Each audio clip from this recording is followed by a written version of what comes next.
Dalam perjalanan itu, Rasulullah Shallallahu Alaihi Wasallam melihat jin Ifrit mengincarnya sambil membawa api.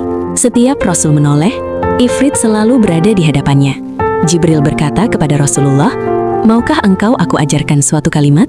Apabila engkau mengucapkannya, maka apinya akan padam dan dia akan jatuh tersungkur." Rasulullah menjawab, "Ajarkanlah aku, wahai Jibril." Jibril pun mengajarkan doa itu kepada Nabi. Ketika Nabi membacakan doa itu, jin Ifrit langsung jatuh tersungkur dan api yang dibawanya pun langsung padam. Kemudian Nabi dan Jibril melanjutkan perjalanannya hingga sampai kepada suatu kaum yang sedang menanam benih. Saat itu juga, benih yang mereka tanam langsung panen seketika. Setelah panen, benih tadi pun langsung tumbuh kembali dan siap untuk dipanenkan lagi. Lalu Rasulullah bertanya kepada Jibril, "Apa ini, wahai Jibril?" Jibril menjawab, "Mereka adalah orang-orang yang berjihad di jalan Allah. Kebaikan mereka dilipat gandakan sampai dengan 700 kali lipat. Dan apapun yang sudah mereka infakkan di jalan Allah, Allah akan menggantikan dengan imbalan yang sangat besar."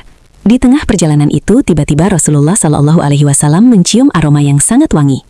Maka Rasulullah bertanya, "Wangi apa ini, wahai Jibril?" Malaikat Jibril menjawab, "Ini adalah wangi seorang wanita mulia dan anak-anaknya. Dia adalah penyisir rambut putri Fir'aun. Wanita itu bernama Masyitah." Jadi begini ceritanya. Ketika wanita mulia ini menyisir rambut putri Fir'aun, tiba-tiba sisir yang dia pegang jatuh ke lantai. Waktu mau mengambil sisir itu, wanita mulia tadi tidak sengaja mengucapkan bismillah. Putri Fir'aun yang mendengar itu terperanjat dan berkata, "Apakah engkau mempunyai Tuhan selain ayahku?" Wanita mulia itu menjawab, "Iya." Dengan marah Putri Fir'aun berkata, "Aku akan melaporkan hal ini kepada ayahku." Wanita mulia itu menjawab, "Silahkan." Lalu perempuan itu melaporkan kejadian ini kepada Fir'aun. Dan Fir'aun pun memanggil wanita itu dengan murka. Lalu dia berkata, "Apakah engkau bertuhan kepada selain aku?"